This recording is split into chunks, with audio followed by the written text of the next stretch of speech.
I've just passed 10,000 followers, so I have a jersey with the number 10 on it today for our video about Flamengo. This is their home kit from 2011, and give me some guesses in the comments about who was wearing the number 10 for them at that time. They've been around since 1895, but not as a football club.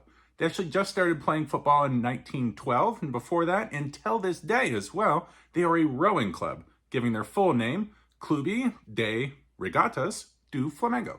Flamengo are arguably the biggest club in the entire country, and a very successful one at that. They've won 8 Brasileirão titles, as well as a record 37 titles in their state league, the Campeonato Carioca, which is saying something because it boasts a lot of very fine clubs, along with their rivals Fluminense, Botafogo, and Vasco da Gama. The club actually used 3 different badges. You can see this one, which is commonly on their kit, is just a monogram with the letters of their club. They also have a shield that they use on many different things, but you rarely see in play on actual kits. And finally, when they're rowing, they use a different one right here. 1981 has to be the finest year the club ever had because they won the Copa Libertadores for the first time in the first time they ever competed in the tournament.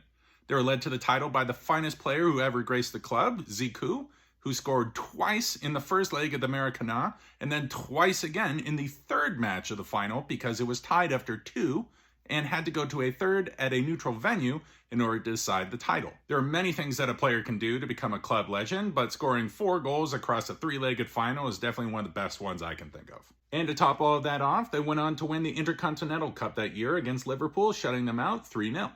Up until recently, I would say that far and away 1981 was the best year the club ever had, but in 2019 it got a little bit closer because they won a treble, which is very hard to do in Brazil because it's only happened twice.